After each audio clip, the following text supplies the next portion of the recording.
Hello, and welcome back to the Blogger Genius podcast. I am your host, Jillian Leslie, founder of MiloTree, the software platform that helps you grow and monetize your audience with ease. So first, a big shout out to all our new Black Friday MiloTree customers. I'm so excited to see you setting up your products, services, and freebies on the platform. And if you haven't signed up yet, now is the perfect time as we are getting very close to 2025 to try out MiloTree. So if you want to start selling your expertise, grow your audience, you can get your first 30 days free with no risk. So go sign up. Now, I am thrilled to welcome back my dear friend, Kate All, to the podcast. Kate is a Pinterest marketing agency owner, an incredible Pinterest educator, and someone I've had the privilege of having on the show 4 times before. So yes, this is her 5th appearance. This past year has been an uncertain one for content creators and online entrepreneurs.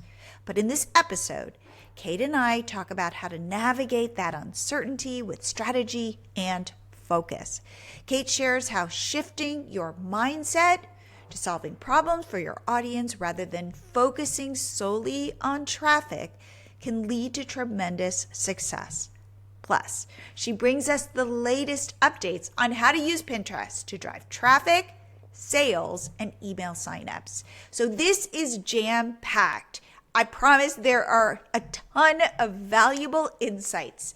So without further delay, here is my interview with Kate All. Kate, welcome back to the Blogger Genius podcast. Thank you so much for having me back. So we have been friends for a long time, and it's always fun to reconnect, to catch up both personally and also in this crazy online space. So yes, 100%. I want to pick your brain on Pinterest, digital marketing, blogging, and online entrepreneurship. But before we launch into this, will you just briefly share who you are? I know most people will know you, but just what you do and kind of what part of this digital space are you an expert in? Yes. So I run a company called Simple Pin Media. We are an agency first and foremost, but we also have a podcast. We have an education arm.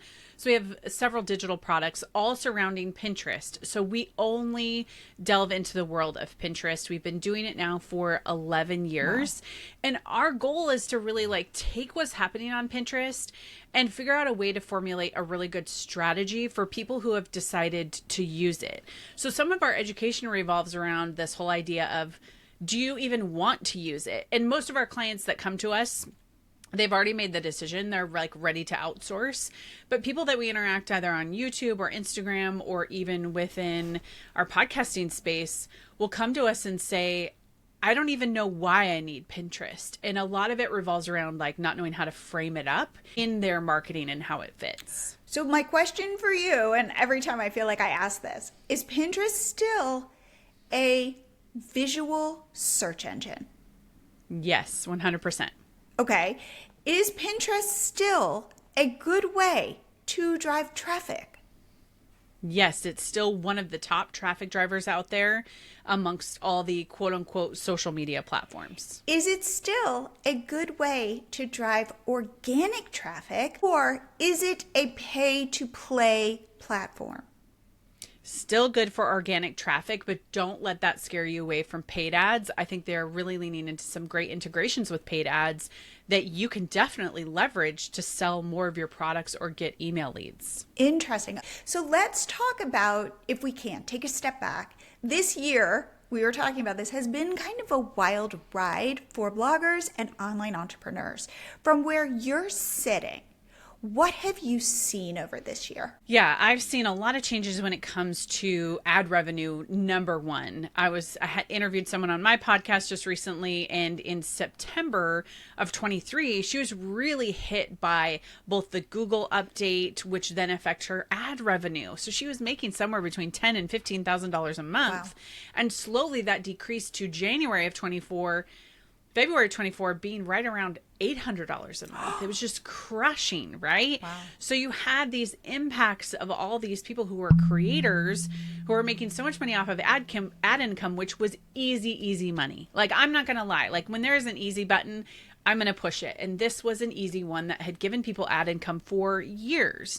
So with that change really came this kind of examination of what is the current business model for creators. Pinterest is a part of that too.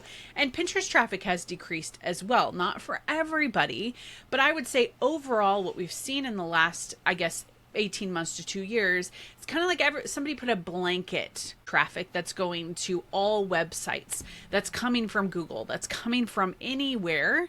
And we're kind of asking, like, what's this blanket we're under? And how do we get out from underneath it? Or how do we function under the blanket now? Because maybe that blanket is never going to be removed. That's an interesting way. I've seen the same thing. I talk to tons of creators and bloggers. I think it has been a year of shock for a lot of people. Now, one thing, I was talking to Megan Porta, who was talking about food bloggers, but she said there are bloggers out there that have not necessarily been hit so hard, but who don't necessarily want to talk about the fact that they're doing okay. So it's not everybody has been squashed. So Catch My Party, which is our first site, first blog, you said, how are we doing? In reality, we get a lot of traffic from Pinterest. And I said, we haven't been hit that hard. And I chalk it up to the fact that we've been on Pinterest for a very long time. We have close to 2 million Pinterest followers. We are trusted. So Pinterest has not tightened the spigot as much for us. But I think if I had to grow that today, it would be a lot harder. Yeah, and I would agree with you is that when we kind of survey the landscape of creators, the ones who have been established on Pinterest, you're right, they were not hit as hard. In fact, somebody said to me, I haven't grown, I've remained flat. And I'm okay with that. I consider that a win. Absolutely. And I think that is definitely out there. And she was kind of in the same boat as you. She had 4 million followers. She had been on Pinterest since the beginning. And that really was able to carry her. Whereas people who started in 2018, 19, even 2020, they had a different experience of getting this huge boost in 2020 when everybody was staying home and Pinterest users doubled. I remember that. Yeah, to where 2020... a lot of those users stopped using the platform as much as they were before because the world opened up again. So I think that's important to take into consideration. And then from there, we go into the series of ChatGPT and Gemini on Google. And, there's just all these things that tend to cascade and add on kind of insult to injury for those who are decreasing. So I think it's important to just kind of, like I said, survey the whole scene and know it's not everybody, but kind of ask yourself, okay, it might not be me. If it was me, what are the things that I would do differently to maintain a steady foundation for the growth that I have? I think you're right. Like, we all got drunk on traffic and ads. And even though we knew, like, there's going to be a tomorrow and you're going to probably wake up with a really bad headache, the party was so good that we didn't want to leave, and we didn't want to prepare for the day after, because even though we knew, we didn't really know. And we thought maybe this is just the way that, even though you and I have been at this for a long time, and I think the longer you've been in the game, the more you've seen these ups and downs and ups and downs. But this was a really good up. So a lot of people came in and were really psyched about this. And in truth, they didn't have to think about their blogs as businesses. Like, they were by default businesses, but it was much more like, here's what I do. I kind of figure out how to kind of game Google, and I get really good at keyword research, and I structure blog posts like this, and I create my pins like this, and the money is going to start, and I'm going to be patient, I'm going to keep at it for maybe 2 years, and then all of a sudden I'm going to hit pay dirt. And I don't have to think about how else to monetize. how to think about my business as something that solves problems for people or that has a real purpose or that I am now the face of my business. And I think that we all kind of got like we're waking up the next day going, what was that? Yes, the hangover, right? And I think in that too, as you were talking through all these things and all these changes that have happened, I think what's important to realize is that there is a splinter effect, right? To where, okay, if this person's not making money, then they can't afford to use this tech tool, or they can't afford to hire this person, or they can't afford to use this virtual assistant. And then they cut that, and then those people cut things. And so you see this economic downline that really hits the online community really hard, to where I've seen more people in the last like 6 months just say, I'm out. Like, I can't do it anymore. And I completely understand. I've had many moments in the last 2 years where I'm like, is this it for me? Am I done? And I think when you get to that point, you have to ask yourself, okay, I look at like, I drive through the neighborhood and I look at all small businesses, and I think there's somebody who is a nail salon. There's somebody who is a small food business, right? Like, you live in Austin, I live in Portland. I kind of wonder every day, how do these small food businesses stay afloat with all this competition, right? But everybody's asking themselves the question, do I feel strongly enough about the product that I have and who I'm serving in order to put the effort into getting in front of more people, to stay in the game? And I think that's the question you have to be faced with at the end of the day is, am I going to stay in the game even when it's hard? Yes. And in fact, it's funny. I've been doing podcast episodes with experts like you. And some people will say, you know, in a weird way, we're kind of resetting. And like this, like, so, okay, using Catch My Party as an example, we did well. We do well on Pinterest because we were one of those early movers. And now it's like that becomes less of a superpower, and everybody now is kind of starting over. And the playbooks, you mentioned this before we pressed record, those playbooks that everybody followed, whether they worked or not, but it was that sense of like, I know I've cracked the code. Right now, if somebody says they've cracked the code, please don't believe them. And now it's all about experimenting, testing, putting out good content, being helpful, thinking about your business in a very specific way so that you can build a community of people, like-minded people, and then potentially sell products and services to them, maybe work with brands, but it's like a different point of view. That there is this potential. And I think the people who can see this, like, it's a hard time. We have to be real about that, but there's an opportunity there. And I would say too, you said something that really jogged this idea for me. So I joined a business organization, entrepreneurs organization, in April of 21. It was a huge leap for me. I had no idea what it was. It's actually global. People can look it up. It's just called EO. But they have these chapters here in Portland, and then you join this small forum. And one of the things, the tenets, is you can't give advice. You can only give experience shares, which means you hear what has gone on with your experience, but you are not allowed to say, you should do this. Have you thought about this? Have you considered? Like, these are phrases you are not allowed to say. And going into it, I thought, it's like a lot of gatekeeping and really strict. I found it to be one of the most freeing things because I realized that one of the most powerful places that you can learn is through experience shares. Which gets to the point of, I don't want someone to come to me and say they have a proven method to navigate the downturn of 2024. What I want to hear from somebody is what's working for you. What is it that you are trying right now? And I think when it comes to something like Pinterest, there's definitely these foundational elements. There's 3 to 4 of them. And then there's experience shares of what's working and not working. And what I find is we tend to want to go straight for the experience shares before we've mastered something that's foundational. It would be the same as if I was saying, I want to go straight to somebody telling me how to market my Shopify store, but I haven't really built a really good shop listing. I haven't really built good like taglines for my marketing. I've done all of that, But I go to somebody and say, well, how do you market your Shopify store? I'm putting the cart before the horse. But all that to say, those are the things that we should be doing right now, is going to other people and saying, if, and I will say the caveat is, if you have established your foundations, if you're like, okay, I know what I'm doing, but I want to know from you, like, what's working and what's not working. Just tell me your story. And then as you tell me your story, all of a sudden these things are going to pop alive in me. And I go, yes, I could try that. Okay. Yes. Like, keep talking. This is giving me ideas.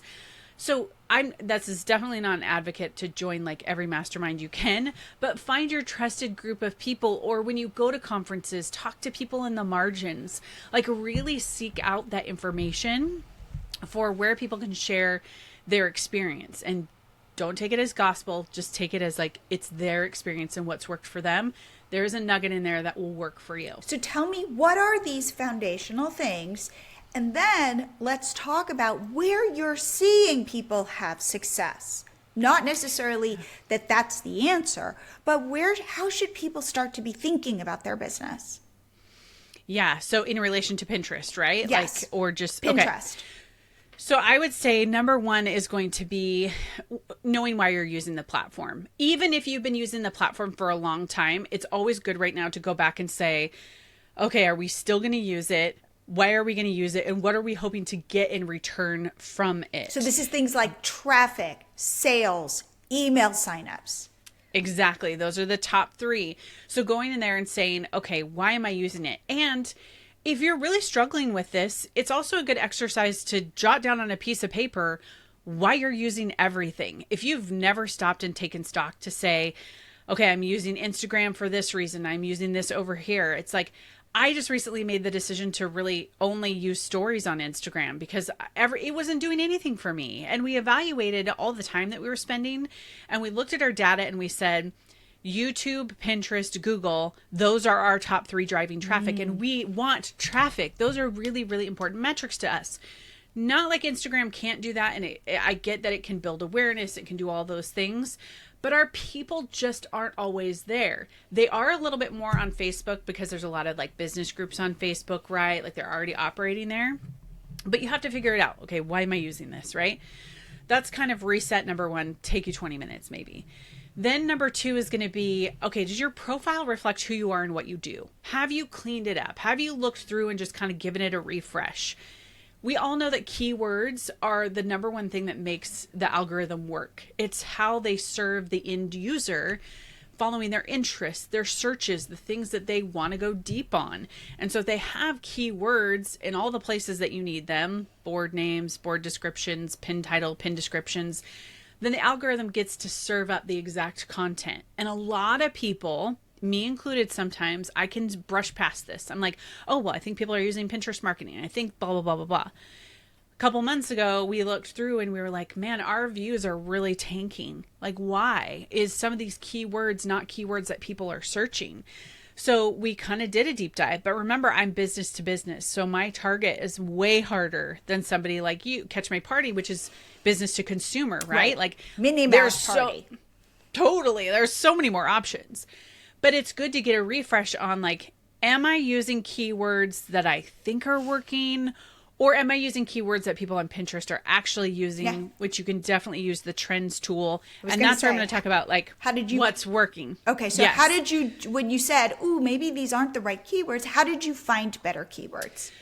So we started with doing searches of the keywords that we were using, and we thought we were ranking for them, but we started looking at who was ranking for them and what were the keywords that they were using just by picking up the phone and looking at the search bar on Pinterest. When you search something, those search results, who's at the top, that doesn't change based on like you or I could do the same search and see the same results, right? So I wanted to see like who was ranking up high, what words were they using? And what we found was that there was a few different phrases that we had not incorporated. I can't remember what they were at this time, but like we kind of noticed these were popping up in the description, and we noticed that they were also on the pin copy on the pin.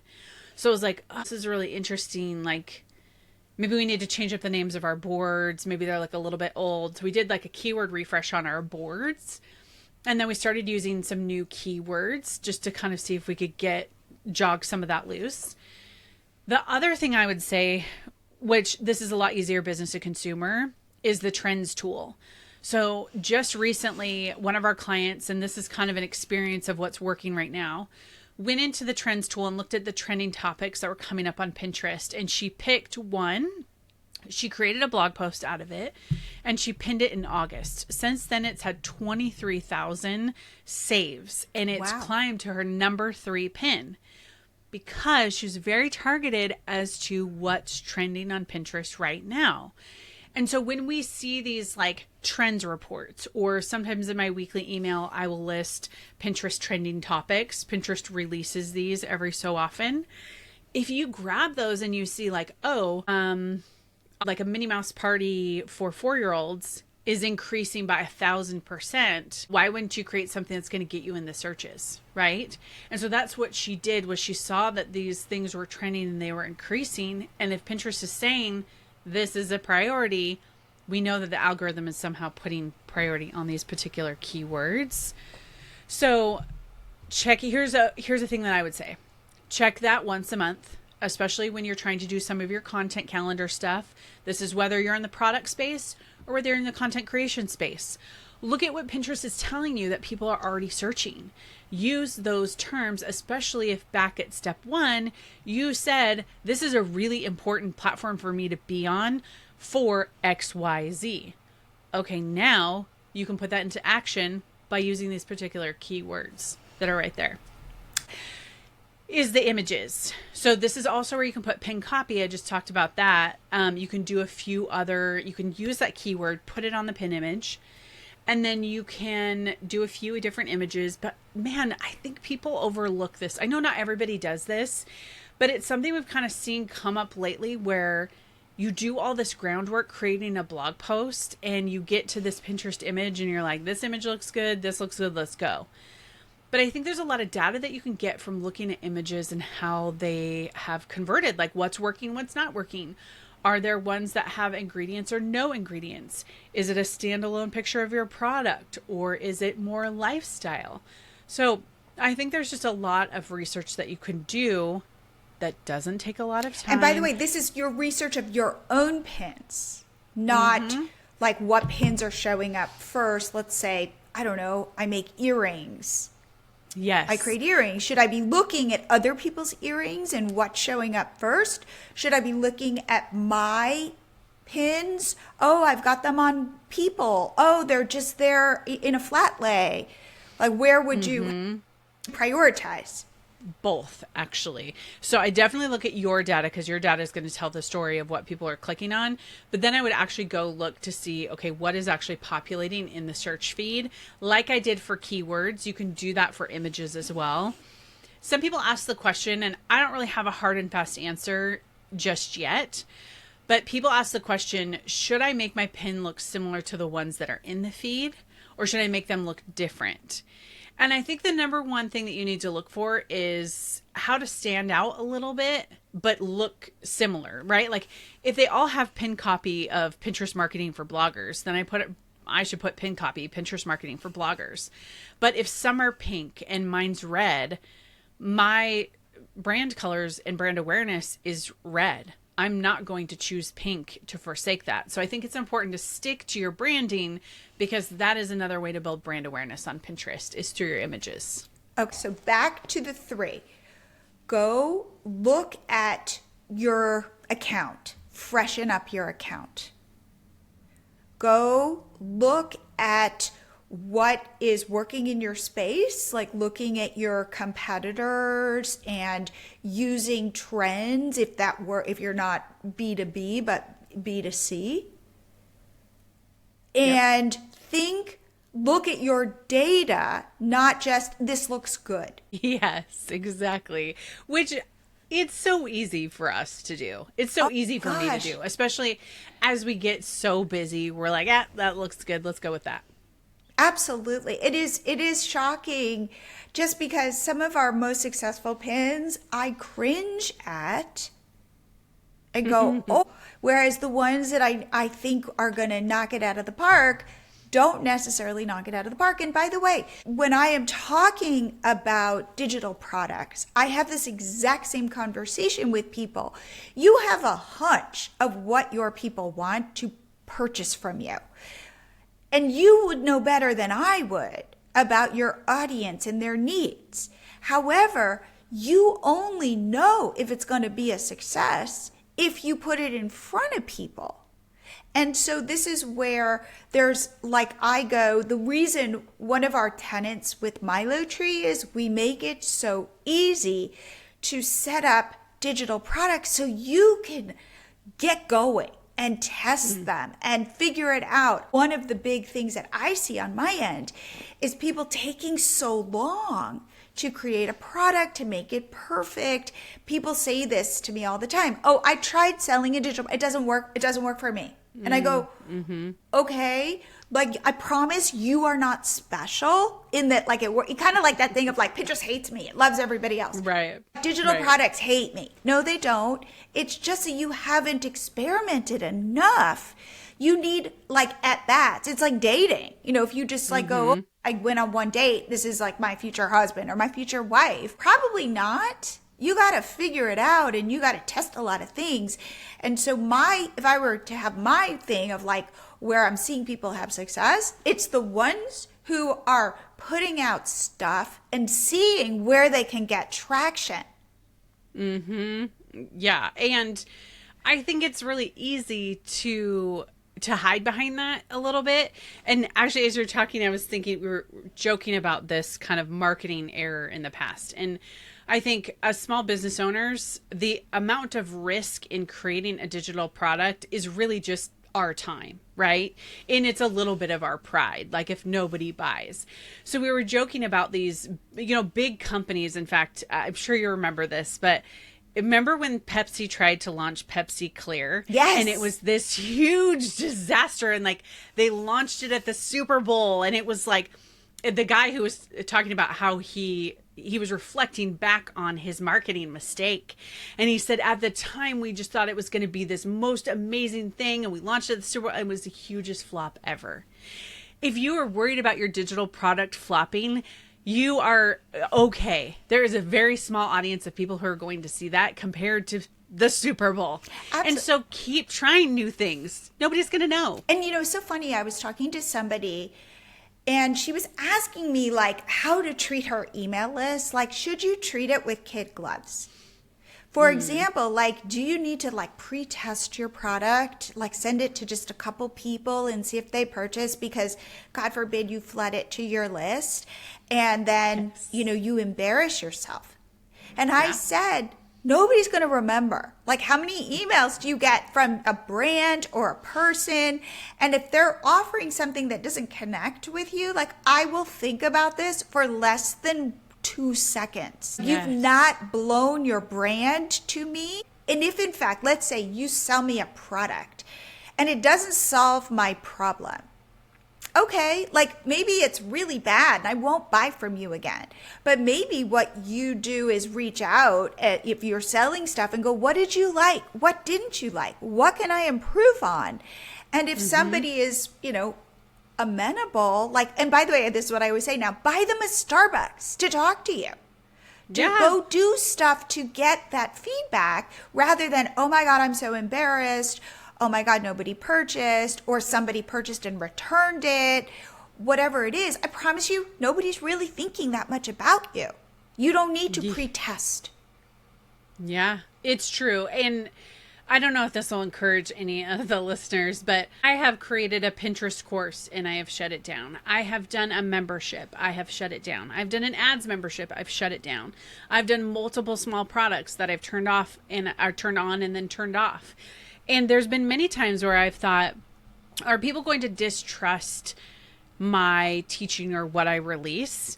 And I had to let that go, because ultimately when I close something, it's because I feel like I can't give enough. It's because I'm not able to have the bandwidth to continue to refine it and make it better and better and better.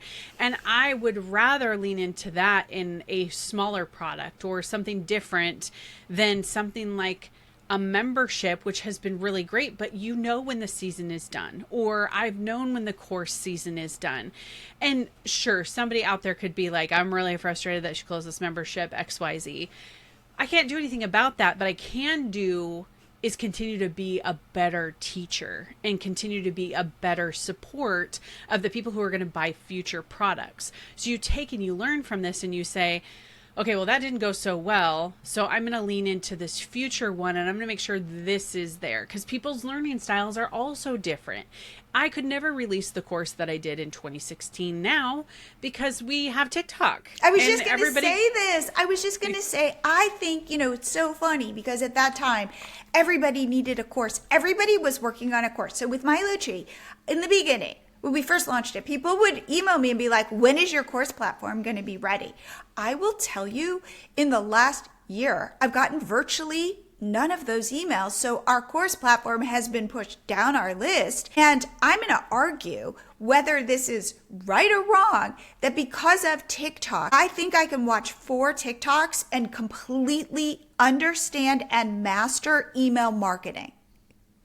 Therefore, I don't need now, I'm not saying that's true, but in our heads now, because our attention spans are so short, because we think we're good at absorbing knowledge, I just go to TikTok and boom, somehow now I'm an email marketing expert. Where, though, I have seen an explosion of growth is, I'd say I'm an email marketing expert. Now I create a group of people who might be interested in email marketing, and we're going to show up together live, which again, as the membership host, that might be something I might be too much work, or I might not want to do that. By the way, it's not just then about me, it's about this community of people learning together, sharing best practices. But the idea of, I'm going to create 10 videos, put them together as a course. One, I think people make you go, oh, those videos better be great, and I need to hire an editor and perfect it before I launch it. And also, it's lonely going through a course by yourself. And most people don't complete it. And that's actually, I'm glad you brought this up, because that's what we ended up going to, was this group called the Inner Circle, which is a 6 to 7 weeks of moving people in real time through the whole process of setting up their own Pinterest strategy, to where at the end, you can either hand it off to a team member, or you know how to ebb and flow with it and adjust it. But there is no pre-recorded content. You're going to show up with my team, who has been experts for years. We're going to walk you succinctly through this process 1 to 9. The same thing we do with our clients, but we are holding you accountable to finish it. And the thing that I've learned, which I find so fascinating about these groups, there's usually 2 to 3 people that sign up, and we get to week 5 and they're panicking. They're like, I didn't complete it. And I think that comes from the old course model of, you can buy, let it sit in your inbox, and you don't have to do it because there's no accountability to do it. Whereas I want to change that. I want to say, if you really want to learn how to do Pinterest marketing, if you're willing to get in there 2 to 4 hours a week, I'm going to help you do that. And I'm going to do it in 6 weeks. I'm not going to stretch this out. And we're going to make sure that you have all the information that you need to never have to buy any full comprehensive course again, because you got it all. And then we support them through an alumni group, but we're on our 3rd cohort is just ending. And I will tell you, the transformation in learning has been so much greater than membership or course combined. Like, it's capped 15 to 20 people, but it's very structured in the way that, like, okay, you can answer questions. We're going to walk you through every step, but we want you to do it because we don't want you to be stuck. Absolutely. So by the way, this is the model. This is what you just talked about is the model I'm seeing people have tremendous success with. Because also, by the way, you might get a cohort of people and they all might be, personal trainers. And all of a sudden, what you taught in your last cohort might not be as relevant because the personal trainers all have a specific thing they need. They need clients. Yep. Whereas previously it might have been food bloggers. So therefore you could go, hey, you personal trainer, I see you. And how about this? And Yep. there's something very powerful. And in this world of AI, I believe that being a person and showing up becomes so valuable. Whereas I can get all the information I want now through ChatGPT. I was sharing a story with you where I was doing a simple search and like my little AI in Google didn't give me the answer right away and wanted me to click on somebody's link. And I was like, what? Just tell me the answer. And then I thought that's bad for all these businesses and all these websites that want my traffic and I don't want to give it to them anymore. Therefore, that kind of information, it was something basic, like how many Tylenol to take, something like that. That now isn't what people, I'm fine with AI giving me that answer. Yes. What I want though, like for example, you've made my day today, Kate, just hanging out with you, talking business, seeing your smile. Like this is valuable to me. Yeah. Human to human. So I feel like and that you are showing up live. Maybe your kitchen's messy, maybe like whatever it is, like I'm going to go, wow, that's so human rather than it's a perfect video in a perfect course. And I'm never going to get past lesson 3. I want to take a short break to ask you one question. Do you want to turn your knowledge into extra income instead of just giving it away? If so, imagine creating a simple ebook to sell to your audience quickly and easily. Even if you don't have an idea yet, no problem. I've got you covered. I've created 13 AI prompts to guide you through writing your entire ebook start to finish. And to make it even easier, I'm including a free Canva template. Design and format your ebook beautifully. Once it's ready, you can sell your ebook with MiloTree, where we handle everything from helping you create your sales page to payment to delivery. So what are you waiting for? Grab the free prompts and template now at milotree.com/ebook prompts. That's milotree.com/ebook prompts. And now back to the show. I learned back to the EO piece was I learned that human aspect of it was that, and that's what I feel like I've taken into future things that we create, is how can we share really truly where we're at, what we've learned. You know, I did a recent thing with our newsletter. I've been doing our newsletter for years, and I asked the question, like, what do you want this to be? Because I could approach it as like, I'm knee deep in Pinterest all day, every day, right? Like I don't always know the pain points. And so my quest has been, what are your pain points? And we do that through asking people or town halls or things like that. And somebody came back and they said, I want to know what's working for your clients. And it was that exact thing. It was an experience share. It was, please tell me what you're seeing. Not because I want this like magic answer from you, but because I just want to hear about it. And so we added that section to our newsletter. What's working for our clients. And not every week do we have something earth shattering, but we can at least come back and say, well, our team is working through this, or our team is trying this, whether it's ads or organic. And that is what I think will win going forward. And before we recorded, you said this too as well, like people are liking these smaller, more intimate kind of communities of people because, and that creates like your ultimate fan. You know, I think Seth Godin has that theory, but I think that's when you get closest to people and you could really hear the words that they're using and the things that they're struggling with. And that's what for me surfaced. I think it was through a town hall. I realized people were asking the wrong question about Pinterest. I would get these questions over and over about like, what's a fresh pin? How many times can I pin a URL? How many times can I pin per day? Can I repin it to the same board? And I went, those are questions that are really great to ask after you've mastered the foundations. And if you haven't mastered the foundations, then you're asking the wrong question. Your question should go back to, do I know the keywords that I'm targeting per quarter, per year to get in front of my person? Have I spent 15 to 20 minutes in Canva, really updating my Pinterest image, really being intentional about it? If you haven't done these things, for you to jump to how many times do I pin per day is putting it in the wrong order. And I would have never realized that had I done a few town halls over and over again and went, hey, wait a minute.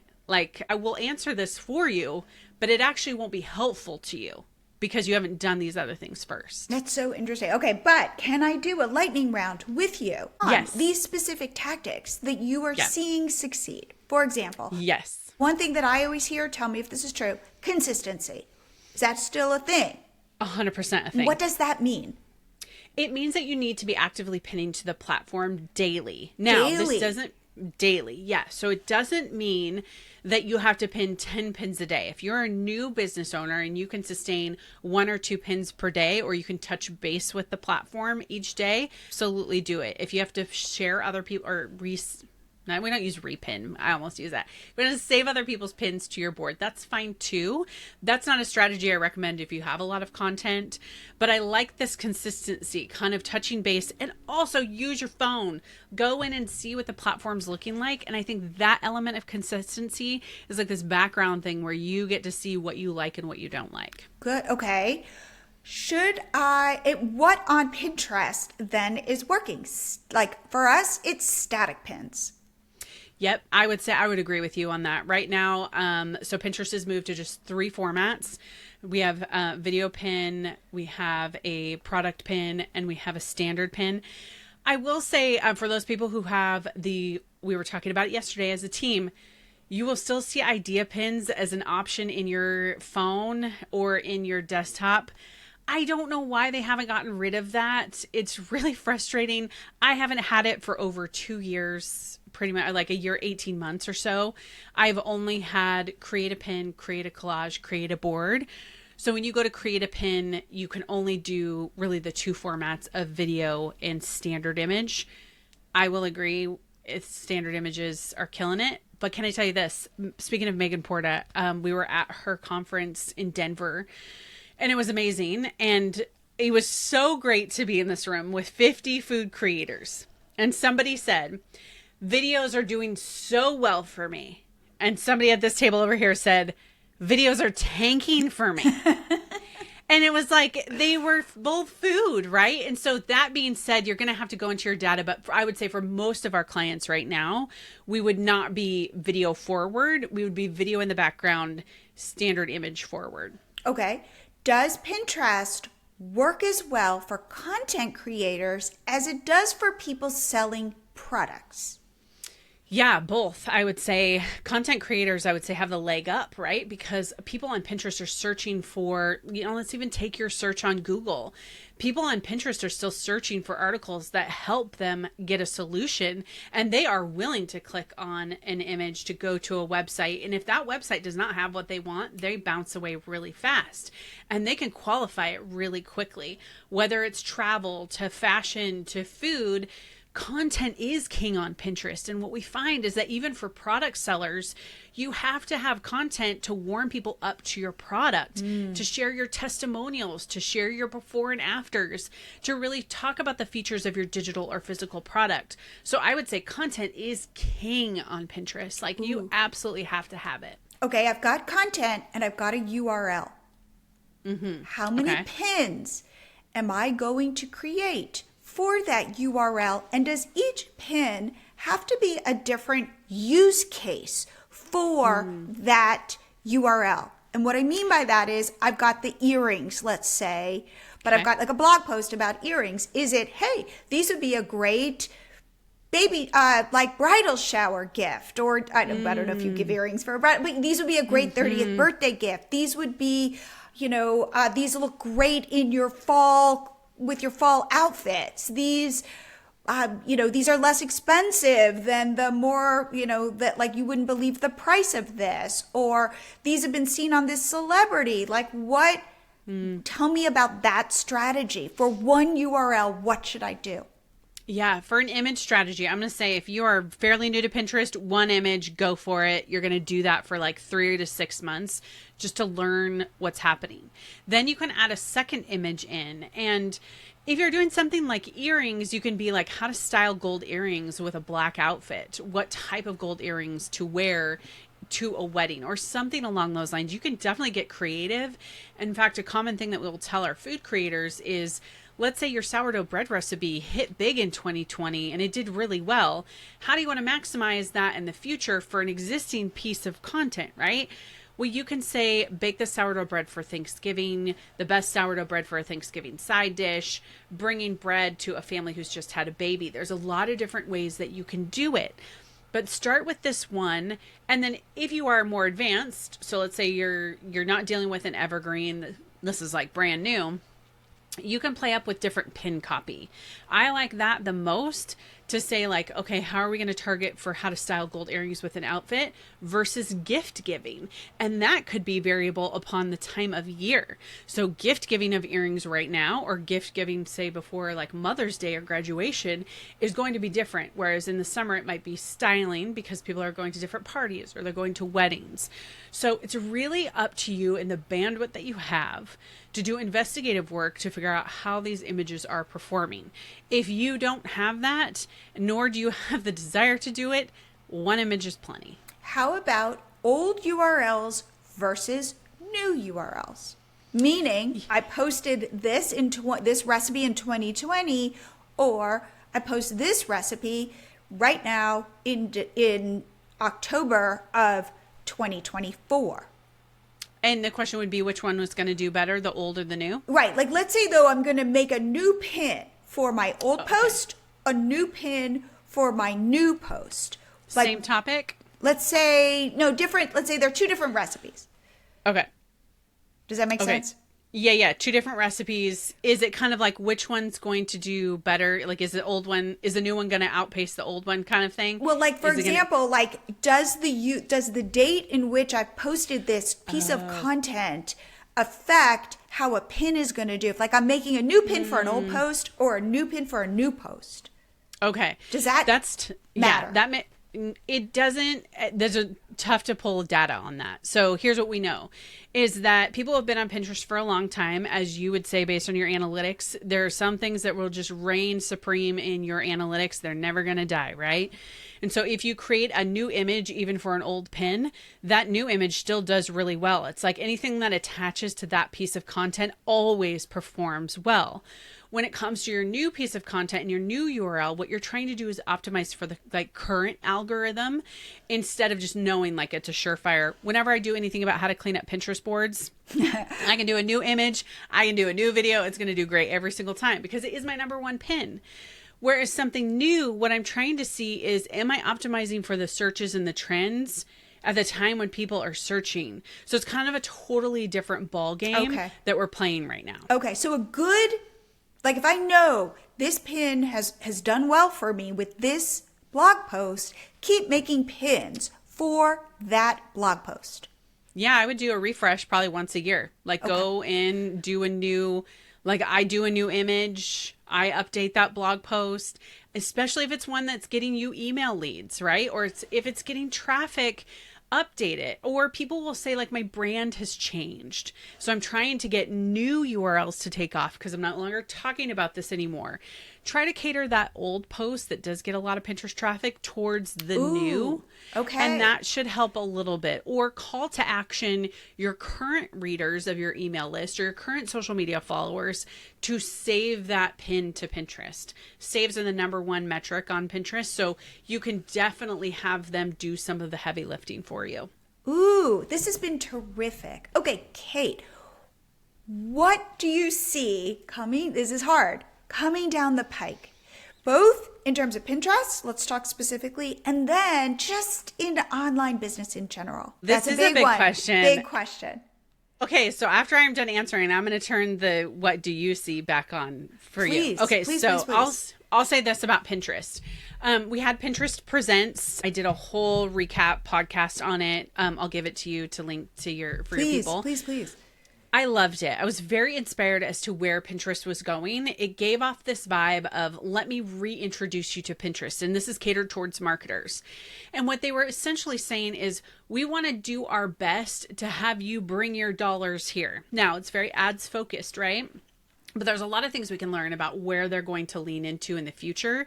So product sellers are definitely something that they are focused on because they know that Pinterest is the place where people get ideas, where they have aha moments around products, and they want to make that purchase time shorter than it's been before. They want to make it like, oh, you found the idea. Maybe you're going to purchase within the next couple weeks. And so there was a lot of conversation around this. I love their new C-suite team.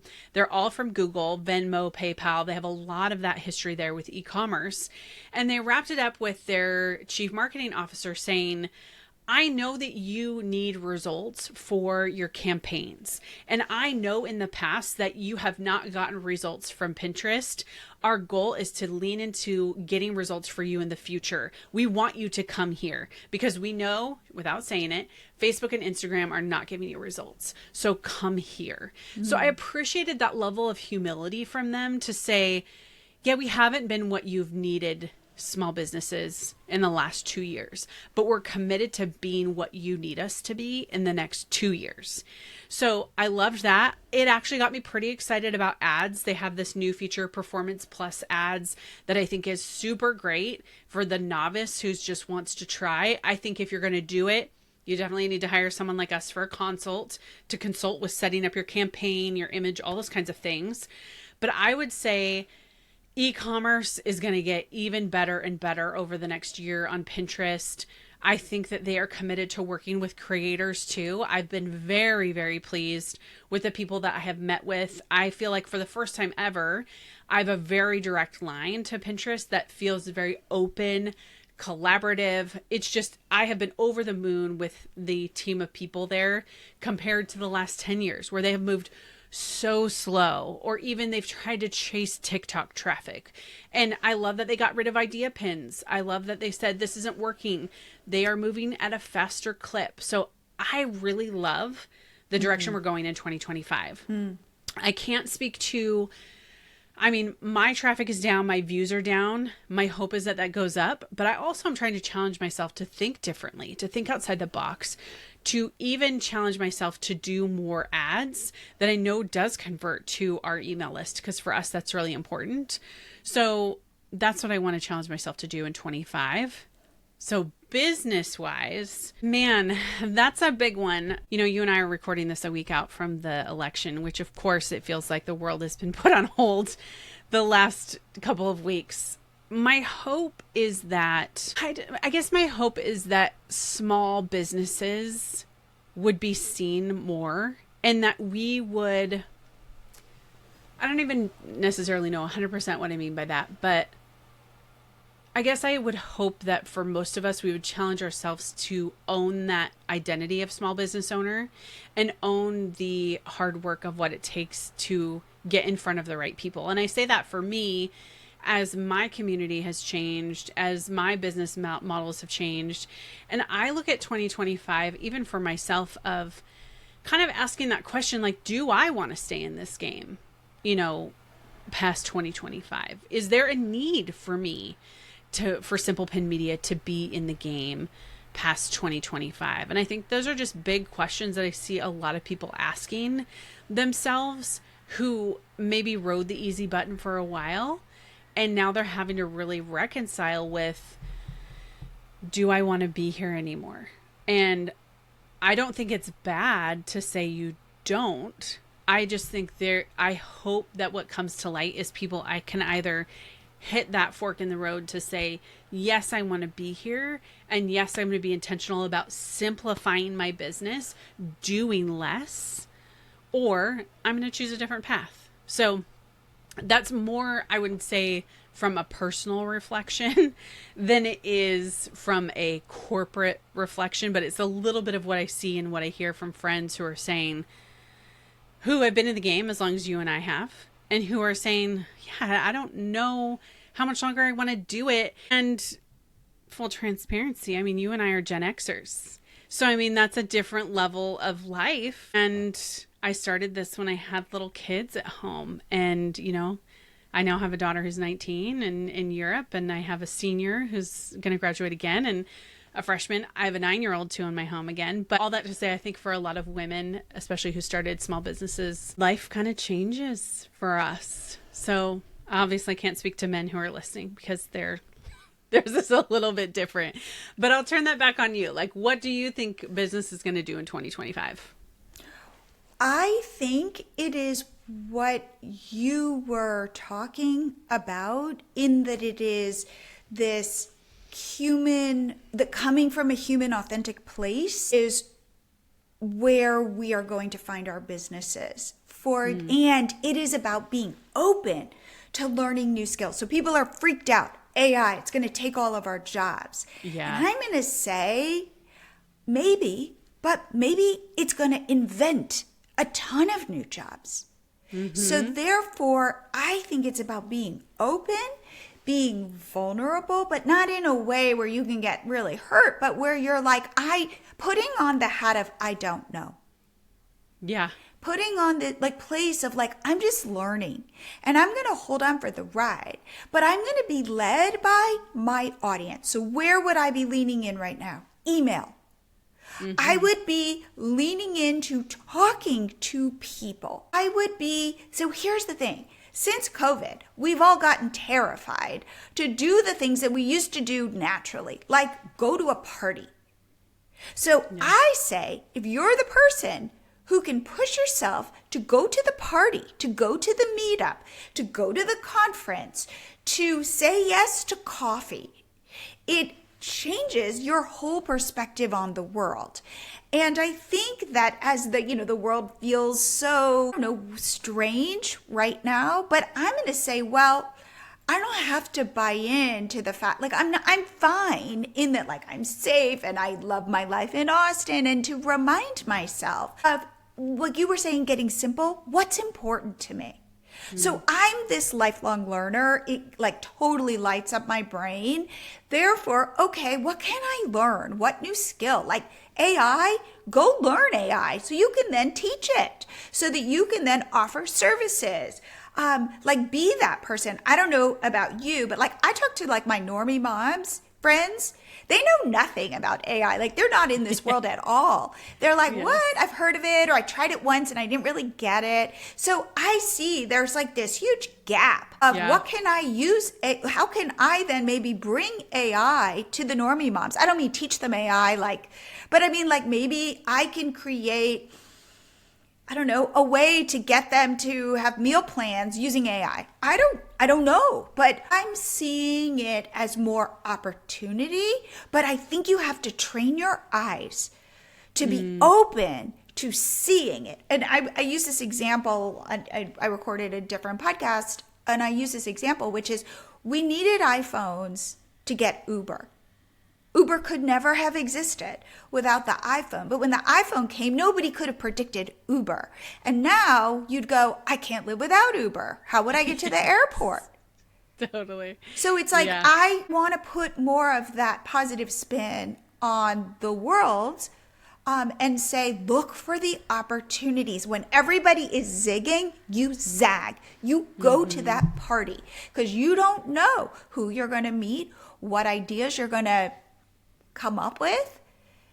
So that would be what, and I think it is going to be more person to person, weirdly, in the internet with AI. I 100% agree with you. And I actually joined a community of women who were networking together to uplift each other. And I had that idea, kind of to your point, and when you said it made me think about it. Networking is the way of 2025. Networking not in this slimy way that we think, but connecting and building authentic relationships and really getting in front of other people's audiences, and them getting in front of, my audience, and continuing to build this up. And speaking of AI tool, I had this really aha moment a couple weeks ago when we were talking about taking the podcast and converting it into a blog post. And that's been primarily hand done, because you can't really take a transcription and make it sound human very easily. And so I was like, well, isn't script, we were talking about that before, have this thing, you just click a button and it just doesn't. Isn't AI that good? And what I learned is it's not. And it really drilled down to this thing of the prompts that you give it, the way that you train it. And somebody said this, it's like training an employee in your company. And that is a whole level of stuff that we don't really talk about right now. Whereas if you are going to train a new employee, you don't just give them the handbook and say, hey, see you on Monday, and let them kind of like figure it out. You give them a week of training. You walk them through. And if that is how we envision these new programs being used in our business, we have to begin to think differently and training that. And I think that came from a conversation that I was having with someone, and that aha moment of, you're right, we have this mythical idea of AI and it's just going to like click and we'll be done. And then it will just go, like solve all our problems. And this is kind of a little bit of a like jump from that with AI, is I've been asked a lot about AI and Pinterest images. And if Pinterest will shut down AI images. And it was like, well, if you think about what Pinterest is leaning into, especially with their ads platform, their Performance Plus, is that they want AI to be able to help somebody have a background for a standalone product. And I see that and I go, that's genius, because these people who are product sellers might not have the ability to pay somebody to create these amazing lifestyle photographs. And so they need AI to help facilitate them to grow their business. Why would Pinterest be opposed to that if they're allowing this to be infused into their ads platform? And obviously AI images can be, people can take images and be distorted and all these things. There's copyright stuff. But I just think there are good tools that we can use ethically and responsibly, but embracing them as like new employees in our business. Yeah. So I have to say, and maybe this is just like, I am always looking for the positive, but I do see it. I see it around me. Yeah. And I almost feel like if you can see it or train your eye to look for where people are struggling, like that is gold. Yeah, 100%. And the Pinterest searchers start with a pain point. They don't start by searching for a brand.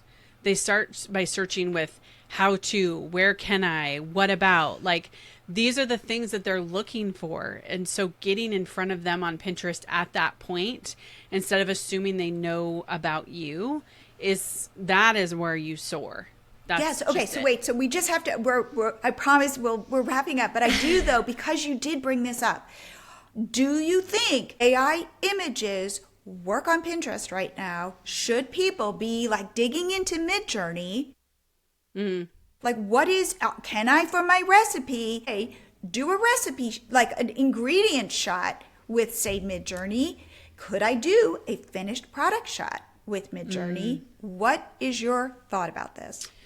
I think industry-wise, food is a little unique, right? Because people are going to be making the recipe and they want to have an actual of what it looks like. So that is a little bit on the line. I think when it comes to home design, there's a little bit there too that you have to fall within. I know somebody was talking about creating AI images in Canva, but I think they were really talking about creating it for more long-form content posts.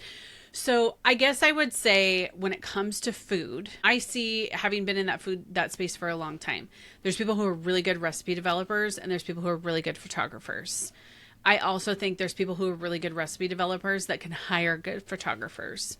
So food, I would have a hard time with it just because as an end user, does it look like what I want it to look like? And that's what I think you have to ask yourself, is if you create an AI image and you can put that image next to your plate on the counter and you could be like, it's pretty close, then let's do it. But if you create your dish and it looks nothing like the AI image, I think at that point you have a decision to make that might be a little deceptive, because somebody looks at the images when they're creating a recipe in order to benchmark. Am I making this correctly? So that's how I feel personally. But I don't think Pinterest has made any stance just yet. I know they're okay with AI images simply because they've integrated it into their ads platform. And just speaking to that, I think you're so right, which is if in fact what I do is create amazing recipes, I'm being dishonest. If I think what we have is our reputation and our expertise, but I'm selling you cupcakes, and when the cupcakes turn out they look nothing like this image, I don't think you are doing yourself, your blog, or your audience a service. So I think there is that disconnect. If it's, say, my earrings, and I've taken a photo of my earrings, but now I can switch out the backgrounds or put them on somebody, let's say, and it looks pretty good, I get why that might work. So I do think it's like about your own integrity. Yeah, 100%. You have to feel good that someone on the other end sees it. Now, I think sometimes that person is probably rare. And what most people are railing against is people who are offshore sometimes, who are just lighting them up like crazy. It's the same thing that we see with affiliate marketing, is people on YouTube are saying, you can make all this money with affiliate marketing on Pinterest. All you need to do is pick a topic from Google, compare it with Pinterest trends, pull all your affiliate links, have AI write it, have AI create an image, and then slap it up. There's no personal connection in there that is even remotely in there. And I think that is probably what can happen with blog posts, is you just get these things whipped up. I would say most people are pretty ethical about their images. The ones that are not, they're not really listening to you and I in this podcast to remain ethical. They really don't care. Yes. Well, I think that is great. Okay. So Kate, I feel like I could talk to you for another hour. And so let's do this again, like in another couple months, just to go, okay, where are we now? Because I think things are changing quicker and quicker. If people want to reach out to you, learn more about you, find out about your podcast, your agency, where should they go? simplepinmedia.com. And if you're watching on YouTube, you can just search at Simple Pin Media. If you're listening on podcasts, search Simple Pin Podcast and just start listening. Oh, I just have to say, I am so glad I met you many years ago. And I love that we just continue this conversation. Yes, me too. Thanks for having me. I hope you guys like this episode. For me, my biggest takeaway is that AI is changing everything, but as Kate and I discuss, we both don't believe it's going to replace us. Instead, think about how your authenticity and humanity can be your superpower. So use AI as a tool, like a way to throw lighter fluid on your business, but keep looking for the opportunities to connect with real people. So before I wrap up, I want to remind you to give MiloTree a try. It's the easiest and least expensive way to experiment with new freebies and digital products. Don't forget, your first 30 days are completely free. Head to milotree.com to get started. If you like this episode and think a friend could benefit from it, please share it. And I will see you here again next week.